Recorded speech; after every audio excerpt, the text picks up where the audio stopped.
Welcome to the MD Levrone Report, episode number 9 with the greatest, Ron. We have 8-time Mr. Olympia in the house, Lee Haney. Lee, welcome to the MD Levrone Report, my friend. Thank you for your time and thank you for being here. All right, man. This is a pleasure. How you doing? Everything's cool? Everything cool. Everything. I love that voice, man. I love that voice. Yes, Lee. Thank God everything is cool in the middle of everything that we're going through, you know. Lee, yeah, man. I mean, we can go back so far.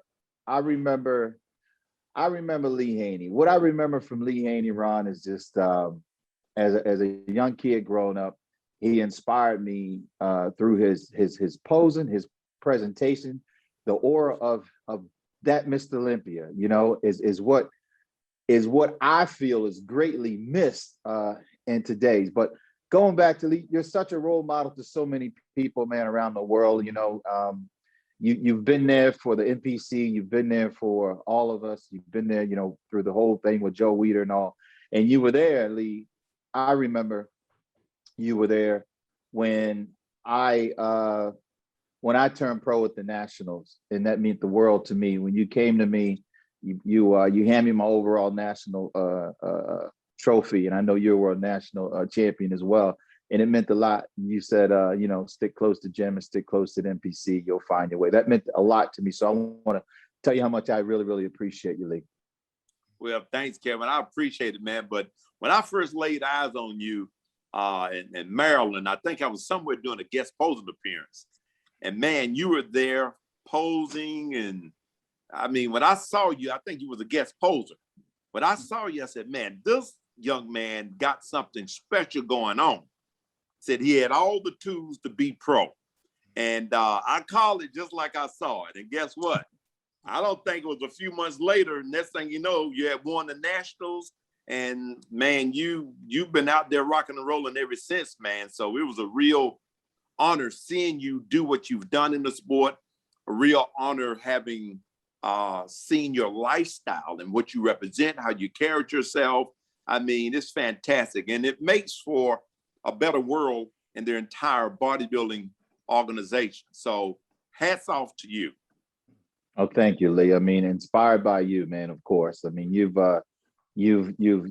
handed that staff and you hold that so high, you know, and you've passed it off to us, and you led by an example, you know, that all of us wanted to follow. All of us wanted to be that family guy. All of us wanted to be that Lee Haney, Mr. Olympia, you know, and you just set the precedence up there, man, for all of us. And I just, you know, I got joy in my heart because it's like, I've known you for so long. And, you know, it's not like we're just meeting for the first time, but I you know, you go back to those memories of what inspired us as bodybuilders, as young men coming up, man.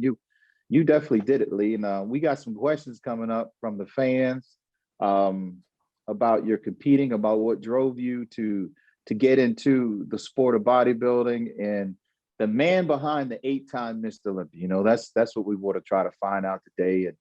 And I know him, but we want the fans to have that opportunity to get to know what you're doing right now and everything, and so on and so forth. So yeah, man, this is so long overdue, but I really appreciate it. I know Ron really appreciates it as well as Steve Blackman, for you taking this time out of your busy schedule to come on and do this with us.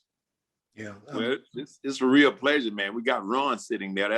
That's one of my ace cats right there. I love Ron, man. So we're always rocking and rolling on MD, and Steve has been a huge part of my family throughout the years. As a matter of fact, I'm sure you're aware, some years ago, I signed a contract with Twin Laboratories, which Steve and his family was owners of that. And that took me in the awesome direction. They were so nice to me. And it was there in Muscle Development magazine that gave me a voice, you know, beyond that which I had received in other publications. But it actually gave me a voice. And it also allowed me to expand upon the other things that I were doing. So hats off to the Bleekman family. I got to make sure I give a big shout out to Steve for that, and his brothers, his beautiful mother and fathers, you know, which his dad's deceased, but they were a real blessing in my life. So we'll get rocking and rolling. Yeah. I just want to say it's because of Steve that's how I first met Lee. I want to say it was around this time of year in 91, the last year you competed. Because Twin Lab had an advertising agency. They used Greenstone Roberts, and they contracted out Lou Zwick, who I worked for at the time, to make the training video, the VHS video that would go along with, I think it was called Mass Fuel. It was like a kit. Oh, yes. Yeah. It was like it came with like weight gain bars, a weight gain powder, and a video where you explained how to do every exercise. And we shot that in Orange County, California, a place called Sequoia Athletic Club over 2 or 3 days. And you had a Twin Lab tank top, and it couldn't have been later than May, but you already looked like you were in shape for the Olympia at that point. And it was just, for a kid like me, 21 years old, bodybuilding fanatic, to be up close and personal with Lee Haney, I was just in awe. I was like, I was so starstruck. Good times. That was some fun times, man. I really enjoyed that experience. Wow. No, man. Yeah. That was so cool. Yeah, it was a TV. They made a TV commercial too. Yeah. Yeah, I think matter of fact, it ran around the same time the Super Bowl was happening. That's right. Which was unique, Right. Yeah, I don't know if it was a Super Bowl commercial during the Super Bowl. That would be something else. But yeah, in the 91 Olympia, where you won your 8th title and retired at 31 years old, that was my first Mr. Olympia. So, you play a huge role in the early memories of me in this industry, Lee. It was a golden, magical time. We're never going to recapture that time. Guys like you, Kevin, Flex, it was a really special time. I'm glad I got to experience it. I kind of feel sorry for these kids today. They're never going to know anything like that, because it's a different time, man. I'm sure you probably saw the interview with me and Robbie on Instagram a week or so ago. Robbie Robertson, the Black Prince. I mean, Robbie was he was my go-to growing up. I mean, I had pictures of Robbie painted on my wall, and then to be in the same gym with Robbie, to be on the same stage with Robbie, it was absolutely mind-blowing and incredible to me, because Robbie's the only professional bodybuilder that I actually have an autograph signed from. I mean, he meant that much to me. So when you're talking about periods and errors and so forth, I understand exactly where you're coming from, because I felt the same way when I had a chance to interview Robbie and to be around him and Tom Platz and Frank Zane and Barbell Fox. And, I was a youngster in that bunch. I was sort of hanging out there around with Kevin them, but Kevin them was a new era. And the era of Kevin, I want you to know that I'm extremely proud of what you accomplished, Sean Ray, Chris Cremier, that whole era. It was magical. Rich Gaspar was a part of that era. And so it was a beautiful time in the sport of bodybuilding. And I see what bodybuilding is now, not saying that is not as good or anything. I'm not saying that. I'm just saying I have an appreciation for all the different eras and the athletes that have played a role and to help to shape and mold the world of bodybuilding, even to its present day. So hats off to who we are, where we come from, and what we're continuing to do to move the world forward. Speaking about where we come from, Lee, take us back to the young Lee Haney, the high school Lee Haney. How did you get into working out? Was it something that was inspired from your family members, inspired from school, from sports? Lead us back to where that first begun, that journey for you. As a youngster growing up, man, my arms were so skinny, I was embarrassed to wear short sleeve shirts. I had a little pot belly on. I wasn't a fat guy, but I had a pot belly. I looked a little bit like E.T. So, when you teased by your cousins and your, family members about looking like E.T., it wasn't a cool thing. And so I wanted to change that to somewhere or the other. And so when my parents would take me along with them to the grocery store, the first thing I would do was rush to the magazine stand. And it was there that I fell in love with bodybuilding, when I saw people like Robbie and Albert Beckles and Frank Zane and Arnold and, Roy Callender, Franco Colombo. And man, I would read everything I could get my hands on, just consuming all of this information. And so by the time I was 11 years old, I asked my parents for a set of weights for Christmas. and they got me a set of weights for Christmas. And man, I had that little Charles Atlas little manual in there, you know, talking about how to train. It was just pretty basic, but those basics helped to establish my foundation. Okay. Yeah. You were, Lee, if I recall, you were not just inspired by the bodybuilders you talked about, but actual like mythical and biblical figures, Hercules, Samson, you know, because most guys don't go that deep. They just look at a bodybuilder picture, but you went beyond that. Oh, yeah, man. Samson, you know, when I thought of Samson, you know, as far as, you know, being strong, but at the same time, also being chosen as what was called a judge during that time, that era in time. A judge was someone was like a sort of like an overseer of the people. You know, he would judge matters, but at the same time, he was their protector too. So I love that whole thing about Samson, you know, and so that's somebody I inspired and wanted to be. And then of course, Hercules, you know, two of them was sort of like my heroes.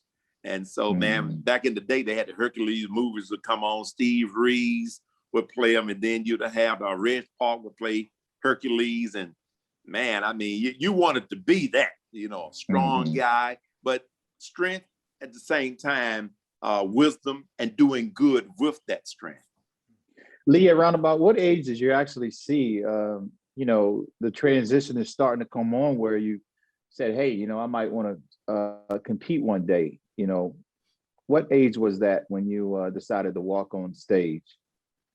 Well, I got the bug for bodybuilding when I was around 15 years old.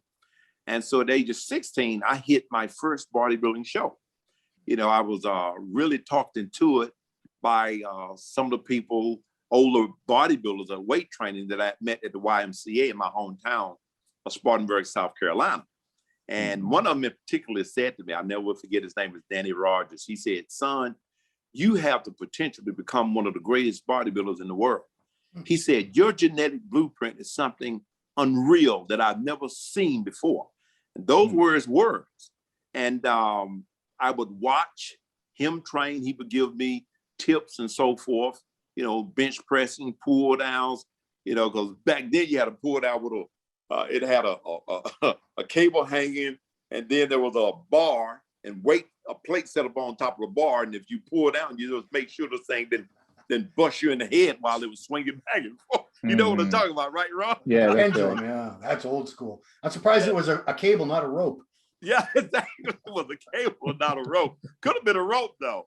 But that's sort of how it got started, you know. So by the time then I got involved in the football, and football, part of that was weight training. You know, one of the coaches happened to see me there at school. He said, man, you're sort of a big kid. He said, why don't you come out for football? I said, oh, okay, I like that. So I went out junior high school and started playing football, and then went on into high school. And man, my junior year in high school, I ended up getting a sprain to my right knee. After the second game, end up in the weight room getting ready for the next year. I guess I put on about 10, 12 pounds, maybe 15.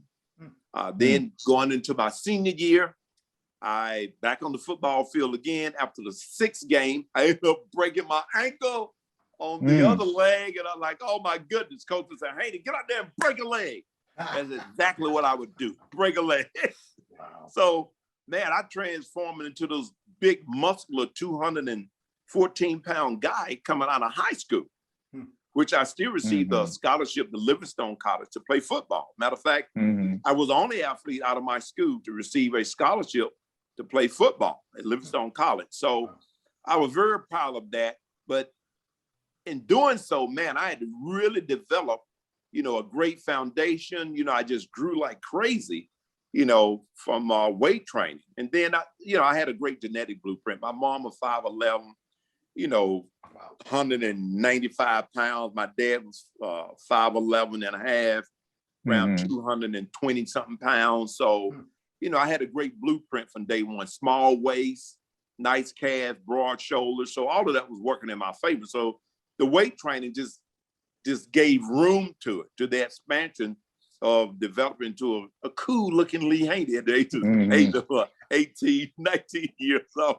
And Lee, you were Teenage Mr. America, correct? Yes, I won the Teenage America at 212 pounds. Wow. And I teased, Mr. Mannion teased me, he said, when he first saw me, he thought, he didn't think I was a teenager. He said, matter of fact, he called the judges, wanted to make sure they took a look at my birth certificate to make sure that I was a teenager. Yeah. It's funny, Lee, I just want to say, most of the time you were Mr. Olympia, you were only in your 20s because you retired at 31. And I remember seeing the magazines, and I always assumed you were so much older, not because you had wrinkles or anything like that. It's just. What do you mean you had wrinkles? No, I said you didn't. You didn't have. You still don't have any wrinkles. See, the way it was, youngster, right? It was just this this maturity, this dignity. There was something about you. You seemed like you were just so much more mature.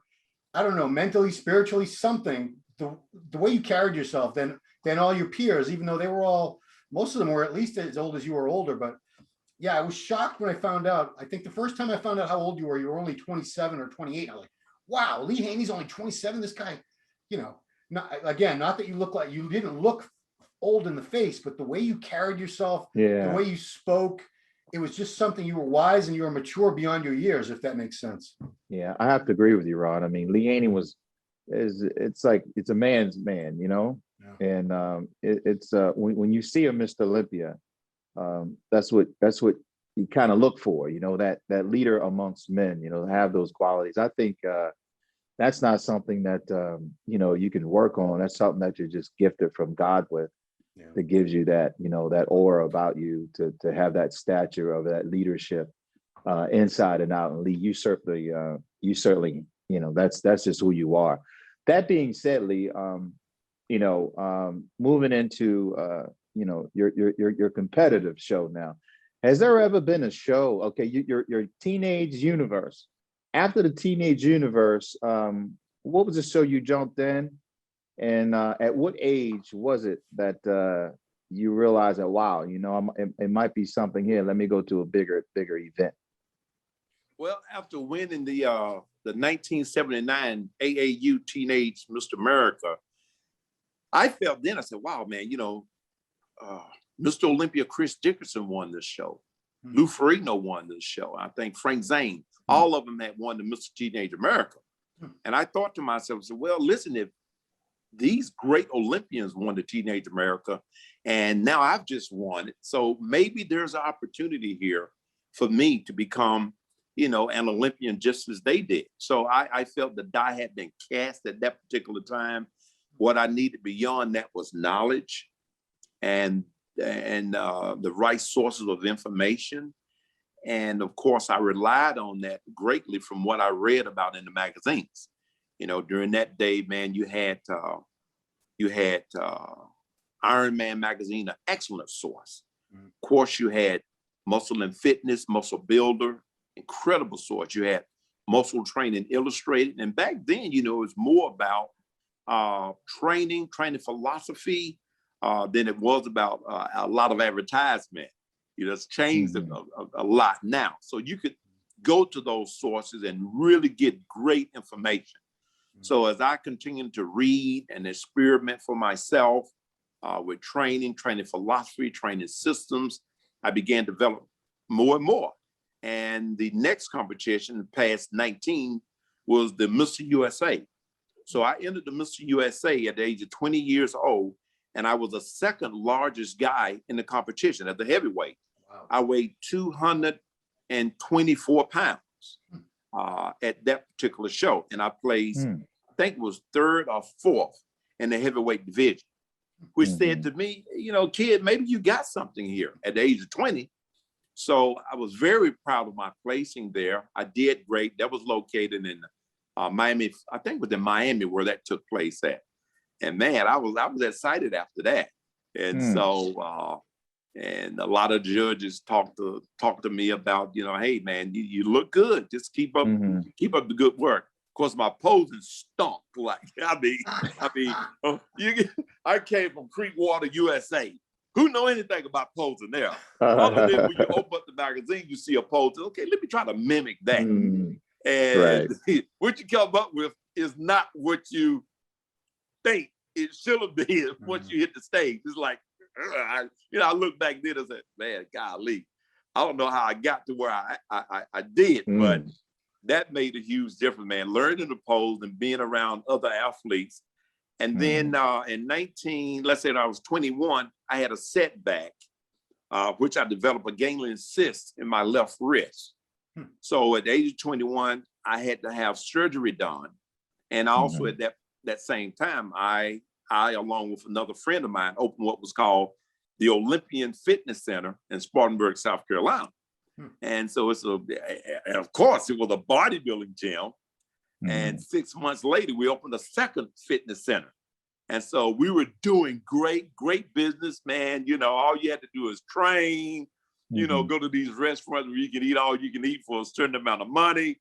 You're pumping iron, you got a business, and then you're in the business, you're training 2 or 3 times a day. Man, it was all fun. And so I grew and grew and grew. And I recall after completing the healing process of the surgery, myself and my training partner, a couple of other buddies, and Shirley, who is my wife now, but at that time was my girlfriend, we're sitting there.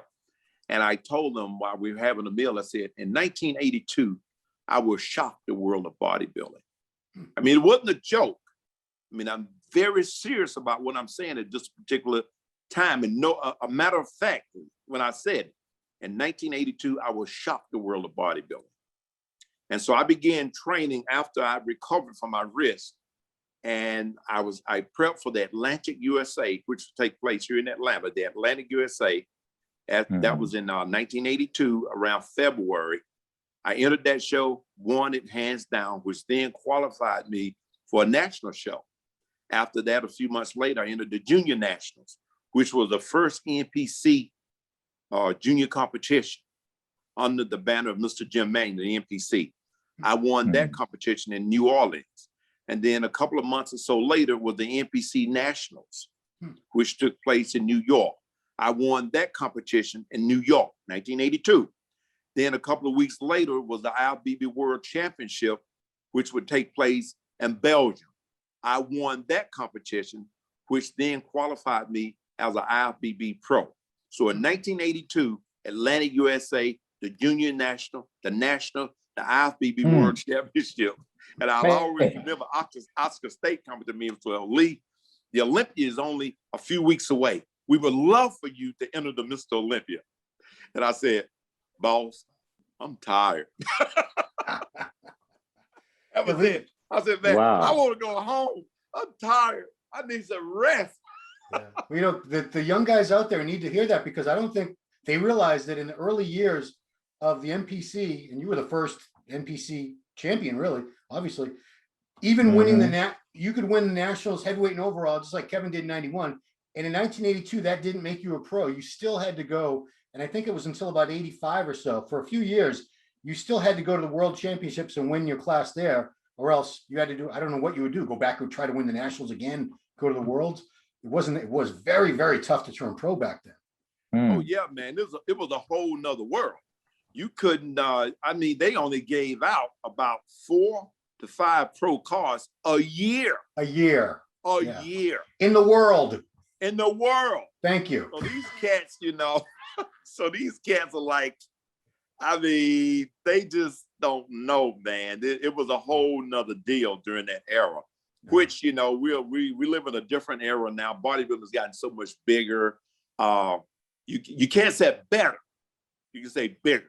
Yeah. Because better is in the eyes of the beholder. Everybody have their era. I mean, the best shoulders I've ever seen was on Kevin. I mean, when that cat get up there and laid that side chest and that front press, woo, light was out, man. I mean, I love your physique, Kevin. I mean, you really displayed beautiful. And I mean, really, I can go on and on and on about what I saw in the era, you and Sean Ray and Chris Cormier, which I love that. I really feel it, my heart of hearts, that era was right in line with who I was and I was in line with who Robbie was and who Arnold was. It's a whole lot different today. It's a different look. I think bodybuilding is trying to find its way back, but I think it lost a lot of its luster when it comes to the look. And again, you know, all of us are more inclined to love our look than, you know, because it's our era. It's where we're from. It's what we were told we needed to look like. You know, so if the message is saying something different now, which it is, then that's okay too. But listen, I still prefer the fact that we were prettier. I mean, we were pretty, man. Hey, listen, I just got to call it the way I see it. And, you know, and one of the things that I realized too, man, when I'm at the shows signing autographs, you know, my books and so forth, with I have a lot of these 15, 18-year-olds and 20-year-olds come up and say, you know, I love the way you guys looked in that classic era. That's who I want to be like. That's what I want to look like. I don't want to look like a bobblehead or a mutant. Listen, I'm telling the truth.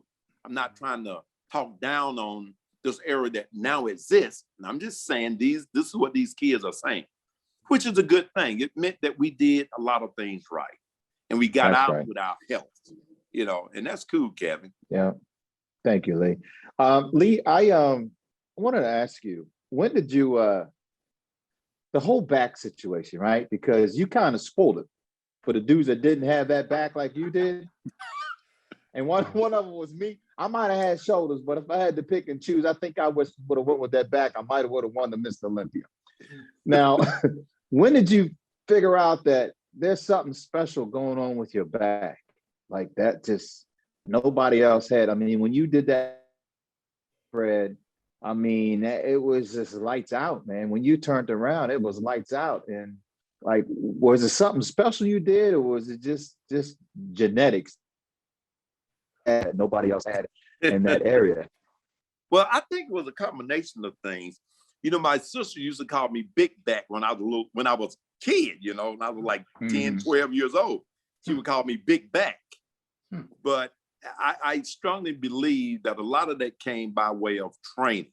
Because my dad didn't have a big back. He had a small waist, but not a huge back or anything. I attribute that to the training routines, the best backs I feel in the business. Number one, you got Robbie Robertson, you got Roy Callender, you got Franco Colombo. There was no backs better than those backs. I don't care. You can't think of anybody else with a better back than those three that I just named. And one thing I saw in common with all of them, they did bent barbell rows. Bent barbell rows.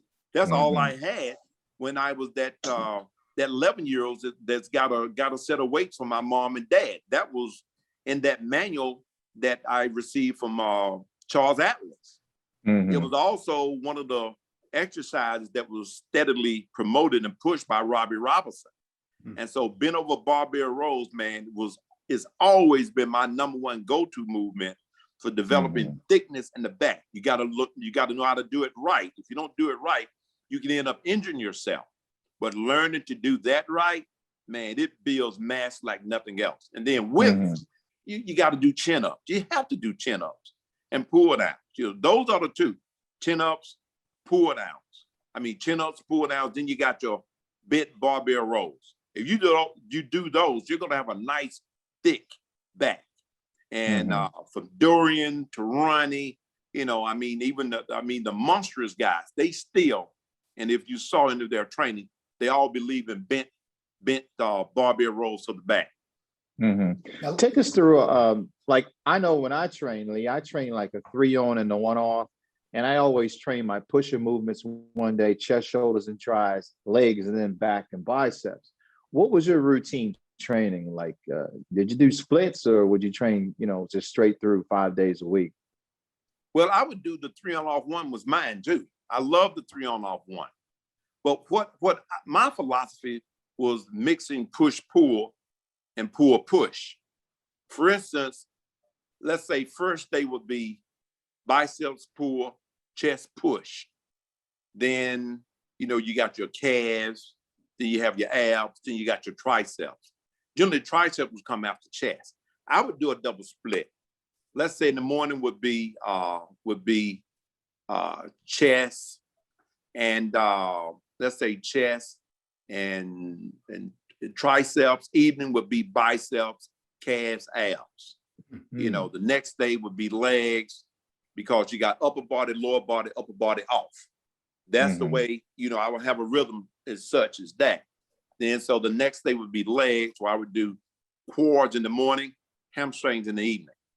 Then the following day, I would do back in the morning, along with abs, then do shoulders and calves later in that evening.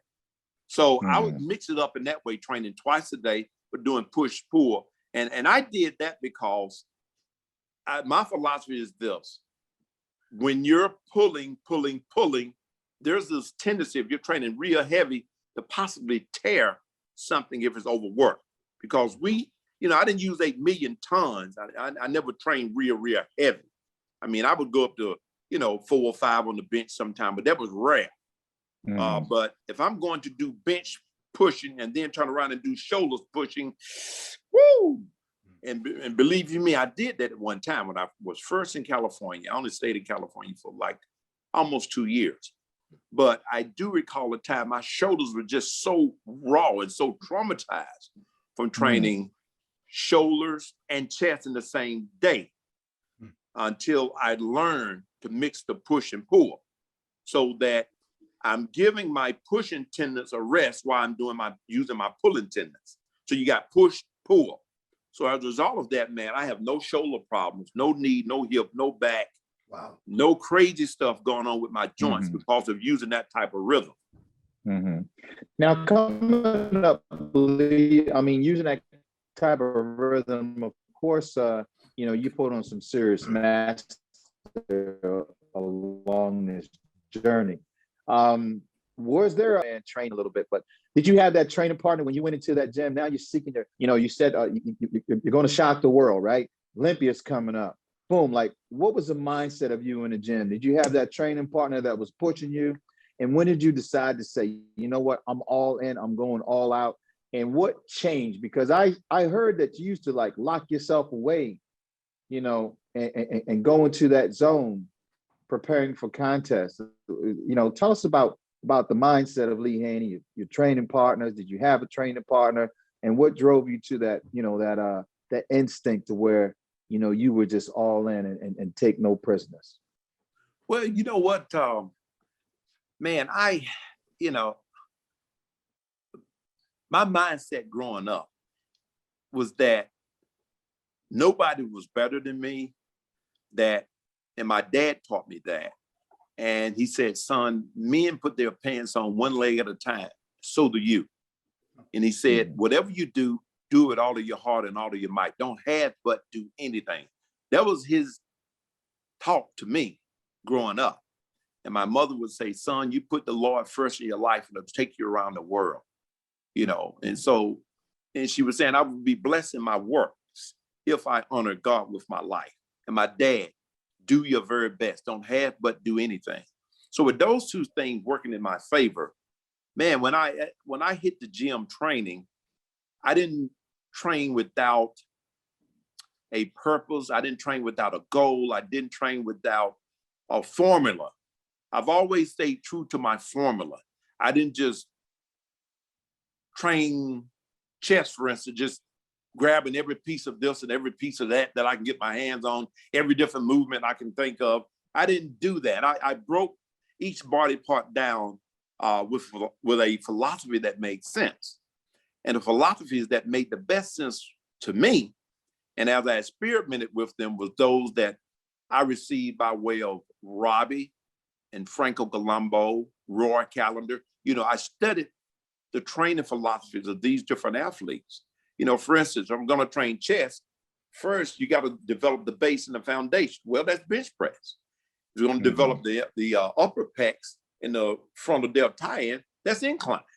If you're going to develop the bottom of the pecs here, the lower pec, well, that's dips. There's nothing stupid. Notice I said stupid, which ticks me off, laying down and doing a decline bench press. How stupid is that? You know, makes no sense. If you look at Robbie, Arnold, all the greatest of greatest, they always would go to dips. So those were the three movements. I never got into cable crossover. You don't do that until you grow a chest first, you know. So those are the kind of things I would read and I would study. So I would put down a plan. So, okay, I got to hit all of these different areas. If I'm looking for width on the lats, then I'm going to do chin-ups and pull-downs. If I want thickness in the back, I'm going to do bent over barbell rows. If I want to work the lower lumbar area, then I'm going to do weighted hopper extensions. Then if I want to elongate the lats and so forth, then I'm going to do the cable rows. So there's a philosophy and a thought process that went into training every body part. And I knew how to gauge the intensity level. I didn't go crazy. I wasn't a mad dog in the gym. I used common sense and a feel. When the pump started to subside, then that was enough.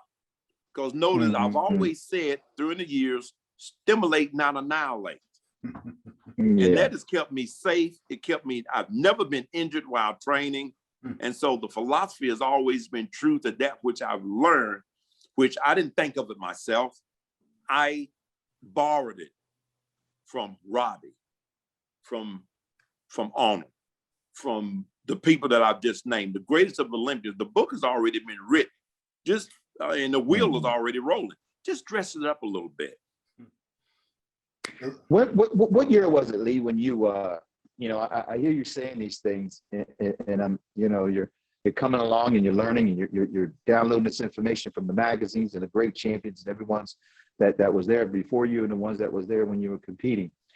At what age were you, or what point did you say, you know what, I'm coming into my own. I'm coming into Lee Haney now. I can step away and I'm ready. And like, what age was that confidence that hit you when you figured, you know what, I have this, I have my own style, I'm my own, and I'm going to go out and present it to the world and never look back? When was that, Lee? That was in 1984. And I say 84 because in 1983, I recall training for my first Mr. Olympia, because one of the dangers of going to new places and seeing new people and hearing new philosophies, which was the case when I moved to California. I had a tendency to overtrain at that particular time, not wanting to leave any wheel unturned or any stone unturned. You started to add this, you started to add that into your training, and just making sure you're not missing anything. Because in your quest for being great, you can overtrain. When I say overtrain, I didn't overtrain in the way of using a ton of weight, but too many movements, which was, you start to duplicate movements, which means that's not necessary, and I started to learn that. So, and I say all of that to say this, for the 1983 Olympia, I peaked 4 weeks, and I didn't know I was peaking. I weighed 243 pounds 4 weeks before the Mr. Olympia. Arnold saw me there at World's Gym, and he looked at me, I'm training, and I was pretty nasty. Arnold looked, he said, man, he said, how are you looking like this 4 weeks away from the show? And I just shook my head. I said, I don't know. I'm just training. But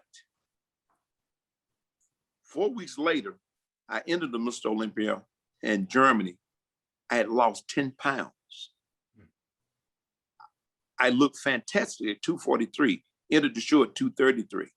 What Arnold saw, which he didn't say to me because I think he didn't want to mess with my psyche, he saw the fact that I was peaking too soon. That's exactly what happened. I peaked too soon. He didn't say it, but now when I look back some years later, that is what he was saying. How are you looking like this 4 weeks away from the show? He had this puzzled look on his face. And then after that Olympia, I placed third to Samir, which, listen, man, to place third in your first Olympia, I mean, who's going to argue about that? I ain't going to say I was happy with my place. Listen, I'm happy when I win. I don't like losing, period. So I wasn't happy with a third place. Nobody should be happy about losing, period.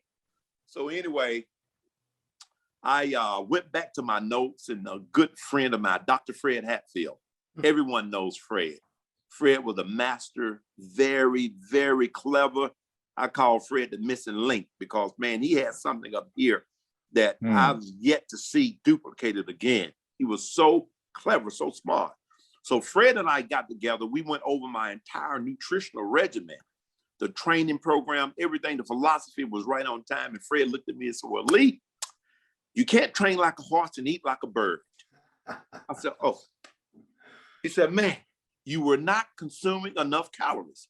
When your weight started to drop, because I'm watching the scale. He said, when that started to happen, you were supposed to increase your caloric intake because your metabolic rate, although it was where it was 4 weeks from the show, 4 weeks later, it was something else.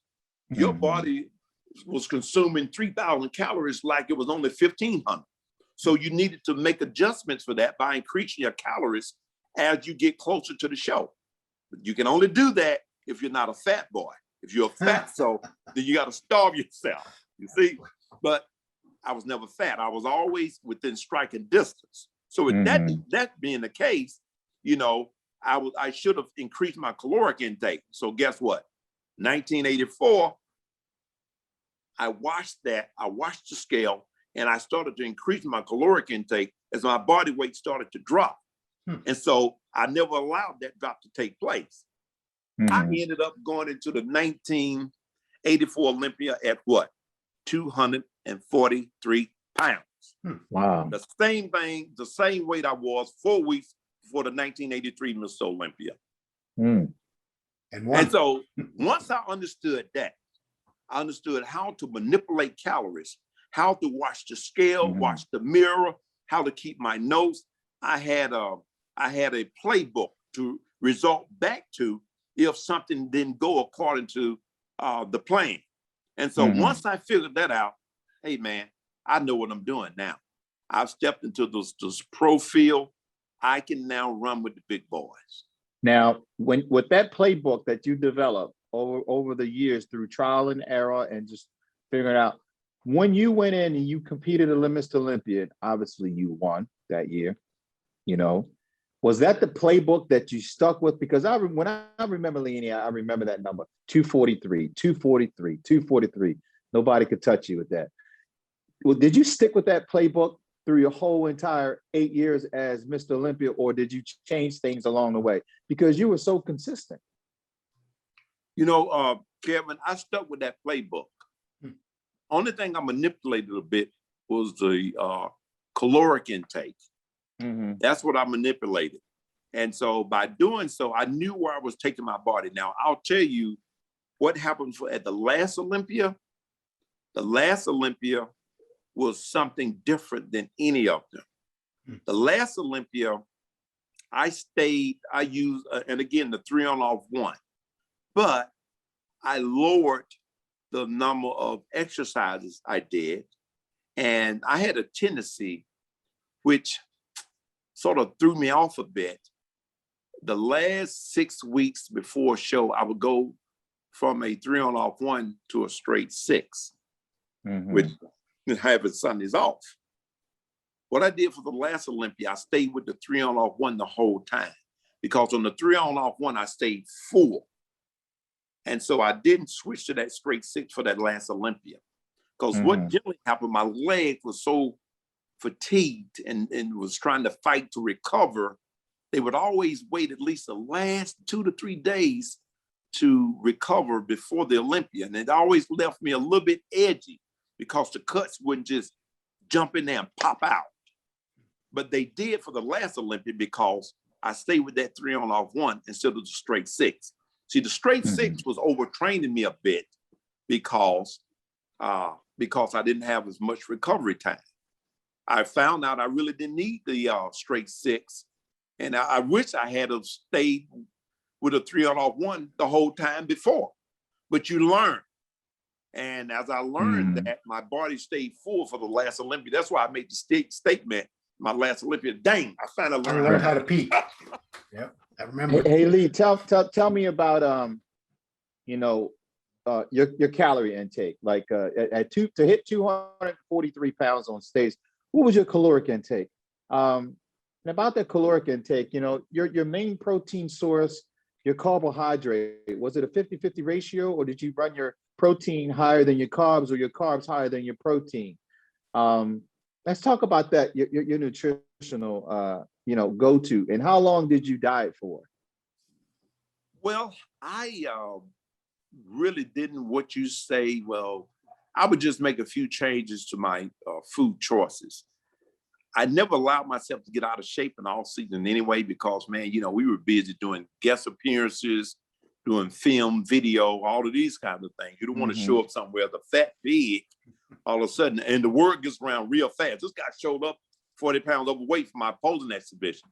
So I've always kept my weight within at least 10 to 12 pounds of my competition weight. Wow. And what I was doing all season, I would work as hard as I could for that entire 12 months to get that additional 12 pounds that I added as crisp as possible, all the way up until having to do, let's say, tighten up the last week or so by getting rid of a little bit of the water and that sort of deal. So I never went on any type of crazy diet. That was just my philosophy of eating good and clean the entire time. So now my ratio was around 60% protein, 30% carbohydrate, 10% fat. I pretty much stayed with that ratio because I kept my body fat under control. I didn't have to lower my carbs a lot. Carbs were my energy food. And that's what got me in trouble for that 1983 Olympia. I kept my carbs too low. And when I say too low, they were still around 250 grams of carb, 250 to 275 grams of carbs. That was low, whereby going into the Olympia the following year, I was around 400, 450, which allowed me to stay full the whole time. And because you have a fast metabolism, so you needed more carbohydrates. Let me ask you this. Because you had that fast metabolism, you've hung around, 10 to 12 pounds, or 15, within that striking range of competition weight. How long was your diet prep before you peaked? Was it 8 weeks? Was it 12 weeks? 6 weeks? What I would do, Kevin, I would always start about 14 weeks or 20 weeks. Like I said, I never got out of shape. I was always training. So to say diet, I would just manipulate a few things, still eating, still happy-go-lucky, just staying consistent. What I would do was incorporate about a half hour of aerobic, which meant speed walking 15 or treadmill or bike 15 minutes after my workout in the morning, and then about 15 to 12 minutes after the workout in the evening, except for leg days. That's the only thing that I really changed. So I stayed with basic chicken, fish, eggs, sweet potatoes, lots of green stuff, spinach, asparagus, then of course green leafy things. And I would use things like pineapple, which is digestive enzyme, plus is good for inflammation, fighting inflammation in the joints. So I stay with things like apples, pears, just good, healthy deals. Right. Which sort of blows me away now when you hear some athletes saying, well, you can't eat fruit, that's sugar. How ridiculous is that? Yeah, I agree with you. God made apples and pears, and it's the perfect carbohydrate. That's right. But that's for fat balls to get 40 pounds over their competition weight in all season. Porky pigs, the Lord butts. Hey, Lee, so coming up into the show now, another thing that's very important is water. Tell us what you did with your water intake. Did you drink a lot of water? Did you deplete your water? Did you trickle off the water coming up into a show, or did you just not change anything? Well, I manipulated the water a little bit. Only the last week before the show. Other than that, because listen, if you're taking in carbohydrates like brown rice, sweet potatoes, apples, pears, they contain water already. And the body got to have water. So that's the very thing that's going to keep you nice and full without flattening out before a show. So I never really moved water, but I didn't walk around carrying a jug of water. How ridiculous that looked. Guys walking around the gym, a bucket of water. How stupid is that? But anyway, only before the show, a week away from the show, I would start to use things like B6, which is a natural diuretic. Then I would use hot tea with lemon, which is also a natural diuretic. So I'm still taking in water, but guess what? I'm urinating it out. So the About body how much releases water were that. you taking in, Lee? I would take in probably around 8 glasses a day. That's it? 8 glasses a day. It's not much. And then let's say the last couple of days, let's say the last 3 days or so, right before our carbohydrate deplete, carbohydrate load, excuse me, because I carbohydrate depleted and reloaded. Let's say, for instance, Sunday I would deplete. Sunday, Monday, Tuesday, I would deplete. And then sometime Wednesday. But most of the time it's around 3 days I would deplete. When I say deplete, I would take my carbohydrate intake from, let's say, 400 grams a day to 450 grams a day, all the way down to roughly 175, 150. So that's a zero depletion for me, 150. Right. You know, depending upon the size of the person, which I talk about in my book, Totally Fit. Totally Awesome. I talk about it in my book, Totally Awesome. That's something you got to practice, maybe say about 6-8 weeks before the show. Find out how long it takes you to deplete and to reload. Generally about 3 days for depletion. And so my body would automatically act as though it's been given a diuretic. So with the B6, the hot tea, I will continue to just steadily flush because carbohydrates cause the body to retain, fluid. Because it locks in the cell is something, and what is called glycogen. So the muscles start to flatten out at that particular time. And so you may drop, I would generally drop about 6 pounds, sometime about 6 to 7 pounds when I deplete. But then 2 days before the show, I would then reintroduce the carbohydrates. And when I say reintroduce, I mean introduced. Generally around 2 times more than I was taking in before I started depleting. So I would go to maybe about 400 to 500 grams, 500 to 600 grams of carbohydrates for 2 days in a row. No activity during that particular time. Now you're training when you deplete to help get rid of all the glycogen in the cell. But when you start to reload, you set your butt down. You maybe go when you're posing, watch some TV. You allow the body to retain the glycogen so that the cell can fill out again. Maybe do a little tan in bed, do a little posing inside of a sauna, to help flex some of the excess fluid from between the muscle and the skin. And so come Saturday morning, you're ready to rock and roll. The muscles should be full. Gotcha. And you should be nice and tight. Now, right there, when you started that carb loading, right? Yeah. What did you do with the water intake? Did it still stay the same, or did you add more, or did you decrease? No, I didn't add more. I did not add more. I allowed my carbohydrates to come by way of the hot cereal that I was taking in, the potatoes, the rice, all of that contained fluid. It already had its own water. I didn't do any dry fruit or nothing dry. That's ridiculous. Never do dry fruit. All it's going to do is give you gas and make you bloat. So I use water like the rice, brown rice, or even white rice at that time was fine. So my fluid went straight to the cell. And now as far as drinking, I then started to use spring water, but I would only sip on that as I needed it, which would probably most of the time ended up being probably about 4 to 5 cups of spring water, because I didn't want to pee it out then. I wanted to go inside of the cell and connect with the glycogen that was being placed there through the carbohydrates. Kevin's frozen, so I'm going to take this chance, Lee. I have to get a question here about Dorian, because if I don't, people are going to be very upset with me. Okay. So 1991 was Dorian's first Olympia, and a lot of people felt that was the first time you had met your match, someone who was your stature. He wasn't missing body parts. We had guys like Gary Stride and Mike Christian, but they weren't really complete. Mike's legs were never that great. Gary Stride's back was never that great.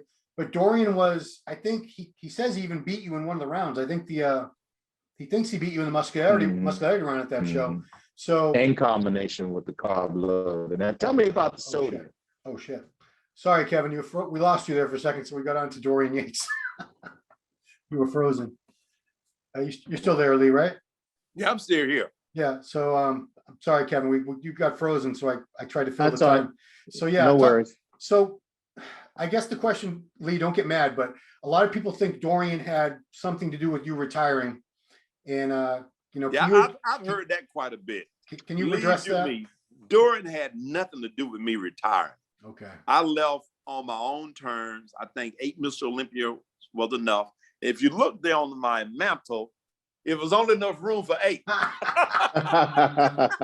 Only enough room for 8. I took that as a sign. Now, as far as Dorian was concerned, there were some things about Dorian's physique that I liked. He was a big guy. But from the era that I came from, where you had to look like Arnold or Robbie and these kinds of physiques or Frank Zane, Dorian was just starting to come into his own. He had not reached the level of muscle maturity at that particular time. I mean, only a good eye can see that. And not blowing, not blowing my own horn, but my level of muscle maturity was way ahead of Dorian, no doubt about it. And for Dorian to win a muscularity round, that didn't make sense at all. I think they had to give him something, in order to make it look good. But the fact was that I was on a whole nother class, I felt, than Dorian did. I mean, when you look at the muscularity of the pictures, you got Dorian look good in some shots. He hadn't developed his upper chest. His waist was still a bit blocky. He had good lats that needed to come down further. I think the next year he developed into a bigger guy, more muscle, but his shape was still just a little bit different than my shape.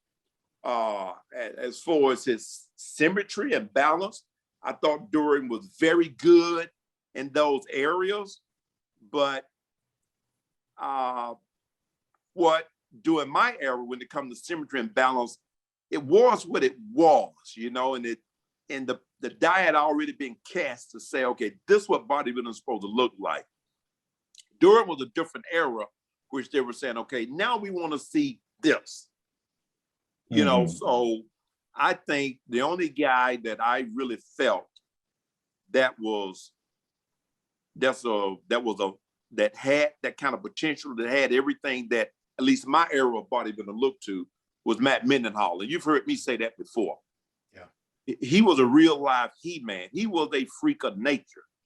You never saw nothing like that. And Matt lacked nothing but intensity. Kevin beat him. That was his only flaw. You beat him, Kevin, in '91 when you won the Nationals. Yeah, I took him out. I didn't even know who he was. I didn't know who he was. Yeah. Well, he remembers you, though. I know you do. Hey, Lee, I got a question from a fan. Was there ever a year that you thought that you weren't going to win? Nope. That was pretty easy to ask. Good because, all right. Listen, I felt that if you can come up with a combination of Robbie Robertson and Arnold Schwarzenegger, who's going to beat that? Nobody. Yeah.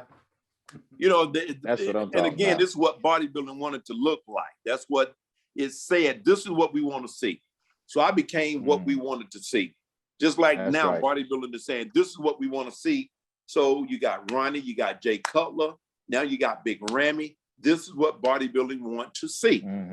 So so beauty is in the eye of the beholder. Hey, Ron, we're digging into the meat and potatoes now, brother. Yes, sir. I have one last question that somebody asked me to ask Jen from MD about Dorian, and then I'll hand it over to Kevin and the fans. But did you assume, Lee, that Dorian was going to win the Olympia after you, or did you see anyone else that was still in the mix? Kevin was in that show and looked phenomenal too. But was there anyone else that was of your era you were still competing with that you thought might have a chance to be Mr. Olympia after you? Well, yes, I did, and Kevin was one of those. Sean Ray was one of those. I thought, and again, when it came to the finish and the polishing of the physique, I felt that era that Kevin and Sean and Chris Premier came through, they wasn't as big, but they were polished. So it was all about being polished during that era. I couldn't have just been a big Lee Haney. I had to be a big polished Lee Haney because that's what bodybuilding said I needed to look like. So I think bodybuilding found Dorian because Dorian was big. Big doesn't mean better. You see, big and polished was what was said to me. Gotcha. Dorian was big, and he eventually became more polished. But when he first entered, he wasn't polished. He was big and someone that can stand on the stage with me as far as having that type of size. Yeah. And so bodybuilding took a turn for something different during that era. Gotcha. Thank you. Lee, was it hard to stay motivated over the years because you had won so many Mr. Olympias? Oh no, man. Please. Now you gotta remember, Cam, listen, when I won the Mr. Olympia, I had a wife to take care of. And then, as you know, women make babies. Then we had Joshua to buy diapers for and build an education fund. Next thing you know, we had Olympia. Here go another set of diapers, another educational fund. I stayed motivated the whole time. I'm still motivated today with grandchildren, 3 girls. Wow. So man, I still got a reason to stay motivated. So I never lost motivation because bodybuilding is what I love to do. I also looked at it as my job. It was my profession. And you know, if you go to work, you work hard, then hey, guess what? You may end up getting a bonus, you know, and you're doing what you love to do. That's not work at all. Matter of fact, I look at what I've been able to accomplish, to go around the world and visit over 30 different countries and have relationships with people all over the world. It's been a wonderful journey. You know, as I was interviewing, doing the thing with Robbie the other day, I said, Robbie, you know, how many countries have you gone to? He could name them all. He said, Russia, China, you know, for a sport that we love, which really is a fantasy. I mean, you want to grow up and be Hercules or Samson. I mean, that's you too. All of us, we're really kids we are cartoon grown-up kids. That's who we are. But to go around the world and get paid for what we do, to enjoy the camaraderie of what we do, man, that's a fantastic life. Lee, before we wrap it up, I want to talk a little bit about, you know, your Mr. Olympia. And you know, you won Mr. Olympia. At what age did you win? 24. 24 is my first. 24 years old. I think you're the youngest Mr. Olympia. Is he wrong? Arnold was 23, but I think he beat like 2 people to win that Olympia. There weren't many people competing in Olympia back in those days. Right. Yeah. So Lee, you're 24 years old, and you just won 8 Mr. Olympias, and you retired 32, Ron, was it? 31. 31. In today's world, these guys aren't even getting started. Nope. At that age. And they're winning Olympias in their 30s, close to their 40s. Some of them, Roden was 43. I'd have to argue the difference. Did you retire in the middle of your peak, or before you hit your peak? Because I think at 30, you're just getting started, because Dexter competed into his 50s. Nowadays, we see these guys, they don't hit their peak until they're in their 40s. Well, really, you don't really hit your peak as a man until you're like early 40s, they say. So did you retire before your peak hit, you think, or what was going on, man? Good grief. You know what? It's Kevin, just unheard of. What you just said, man, that's mind-blowing in itself, you know. I always share this story when I go out and speak, you know, do a lot of public speaking. You know, when I was 17 years old, I got on my knees one night before going to bed and I prayed. I said, Lord, if you see fit to make me the best of the sport that I love so much, I'll go before the world and give you the praise and the glory for it. That was my prayer at the age of 17. I felt I could ask the Lord for that because I knew he loved me. And I knew that he would honor me with that gift if I was sincere in my heart and using it to impact the world for good. And so I felt in my heart that he could trust this young man. And as a result of his trusting this young man, he performed a miracle in me. No, I had to work my butt off.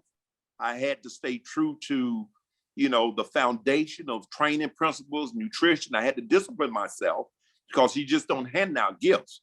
You got to work for them. And I strongly believe from my heart of hearts that it was a gift that God gave me. Matter of fact, Kevin, this was one of my books that I did years ago called Beyond the Pump. And matter of fact, it's available right now on my website at leehaney.com, but it's a download.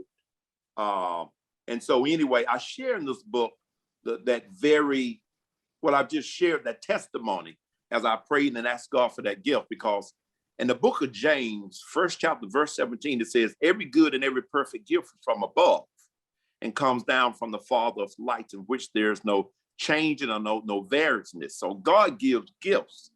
But as we receive these gifts, if we honor him with the gift, then he'll continue to expand our territory because we're expanding his territory. So I've used the sport of bodybuilding and my gift of health and fitness to impact the world in a way that honors him, that's pleasing to him. And I feel in my heart of heart, that is why he allowed me to do what I did in such a short period of time. When that 8th Mr. Olympia was over, I like, okay, what's next, Lord? What do I go to now? And so the excitement of stepping from the Mr. Olympia for the 8th time into moving forward. And the other thing that they had for me was there then and still there now. That's why now I started the International Association of Fitness Science, which is a certification organization, the first ever created by any Olympians. That's the first, so that's one of the things. I have my Lee Haney nutritional line that I do. I have the Lee Haney games that I do. Now I'm working on another event, which is going to be mind-blowing. I'm so excited about this. And it's going to be something just it is unique. So I'll let you in on it once we get all our ducks in a row. But this is going to be a major thing that'll help change the lives, impact the lives of people all over the United States and possibly the world. So there's, the Lord tells us, without a vision, you perish. You got to always keep a vision. I never look at retiring. Retiring, do what? Sit at home, get diabetes, get fat and sloppy and die of boredom? Oh, no, man. I'm more excited about life than ever. So I'm constantly taking care of myself, constantly on my knees, asking the Lord to guide me, to keep me healthy so I can live out the mission that he called me to. And that's to impact the world for good. And so I know without a doubt, those Mr. Olympia 8 times wasn't an accident. It's a gift from him. And I got to stay true to the promise that I made, that I would impact the world for good and be a blessing on earth with it. Yeah, God be the glory. I think, matter of fact, we all know, the world knows that we see God in everything you do. We see him first. I'm striving. I'm not a perfect man, but man, I'm on my knees before a perfect God, asking him for his wisdom every day. Hey, that's right. When Peter was in the boat and he saw the Lord on the water walking, he said, Lord, is that you? And he just got out and started heading towards him, right? That's right. What you do, man. You head towards him and he take care of the rest. It's when you take your focus off him is when we start to sink in the world. That's exactly right. It's just that easy. Lee, I want to thank you, man, along with my guest, Ron, for embracing us with your presence and your glory and everything that you have going on right now. Oh, one more thing. You have your show coming up, right? Right. Yeah. November the 13th. November the 13th, Lee Haney Games are going to be at the Georgia International Convention Center. And people wanting information, all they have to do is go to leehaneygames.com. And we got some great things going to be happening. High Tech Pharmaceuticals has been is one of my main sponsors. Jan Tanner's been with me throughout the years. So I got a lot of great people on board that's making this happen with us. Excellent venue, Lee. I was there for the Chicago Pro, which was in Atlanta. And that place is so convenient. You can actually take a tram right from the airport to there. You don't need an Uber, taxi, nothing. Drops you off right there at the convention center with the hotel. So super convenient, everybody, to get to and stay at. Yeah, and we love it. We have the social distancing taken care of last year, and as we will again this year. We set it up in 4 different stages, really like 4 smaller shows that allowed us to have 250 people in each time, clean up after one crowd left, another one came in. We also did all of the temperature checks, the sanitizing, just to make sure everybody was kept safe. We had no problems. Everything went off without a hitch. Right on. Mm-hmm. Cool. Well, Lee, we'd like to thank you so much once again for joining us here at the MD Levrone Report. It's been great and an honor to have you, brother. And thank you so much for blessing us all, man, and being such a huge inspiration to being a father figure, you know, to many of us bodybuilders who actually lost our father at a young age, like myself. So I want to say thank you so much, man. It's been great having you, and we love to have you back. Well, I would love to be back. Thank you and Ron for having me as a guest. God bless you both. And I'll be chatting with you soon, okay? That's right. On that note, we're going to wrap up with 8-time Miss Olympia Lee Haney, episode number 9, MD Levrone Report, and we're out.